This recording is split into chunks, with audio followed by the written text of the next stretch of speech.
ওনার বক্তব্যে যা বলেছেন, সংসদীয় রীতিনীতি এবং আমাদের সাংবিধানিক অধিকার সকল কিছু সীমাকে অতিক্রম করে গিয়েছে।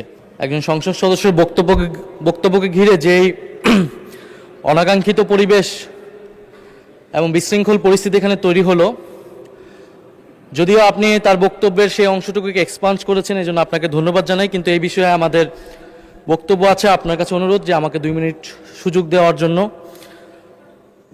মাননীয় সংসদ সদস্য উনি বিভিন্ন সময় বক্তব্য দেন, আমরা মনোযোগ দিয়ে ওনার কথা শুনি।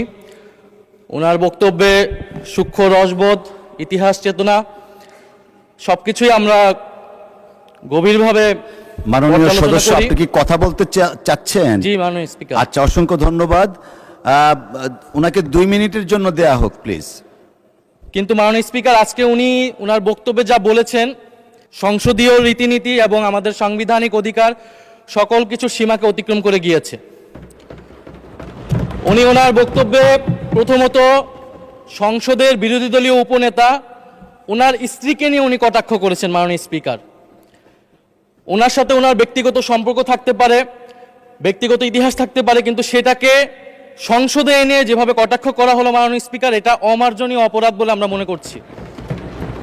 দ্বিতীয়ত, উনি বিরোধী দলের মহিলা এমপিদের, আমাদের নারী সংসদ সদস্যদের তাদের পোশাক নিয়ে যে ধরনের কথা বললেন, তাদের ধর্মীয় স্বাধীনতাকে হরণ করার সম্পর্কিত যে ধরনের বক্তব্য দিলেন, এটাও মাননীয় স্পিকার আমরা মনে করি একটা অমার্জনীয় অপরাধ। প্রত্যেকটা ব্যক্তির গণতান্ত্রিক রাষ্ট্রে তার ধর্মীয় স্বাধীনতা রয়েছে, পোশাকের স্বাধীনতা রয়েছে। উনি একজন সংসদ সদস্য হিসেবে সেই স্বাধীনতাকে লঙ্ঘন করে এই ধরনের হীন বক্তব্য দিয়েছেন, ওনার হীন মানসিকতার পরিচয় পেয়েছে।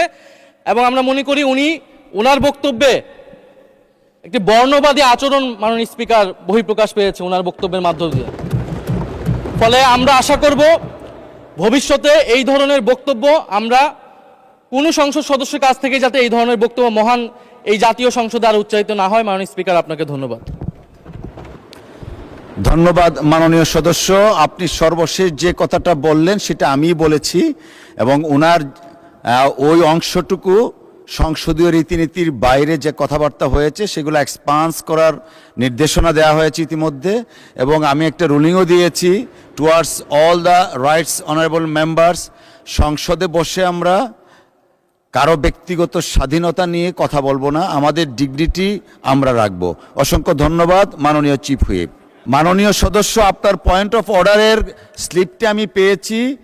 302 ধারায় আপনাকে একটা নোটিশ দিতে হবে, নোটিশ দেন, আমরা সেটা বিবেচনা করব। মাননীয় মনিরুল হক চৌধুরী সাহেব, আপনি দয়া করে বসে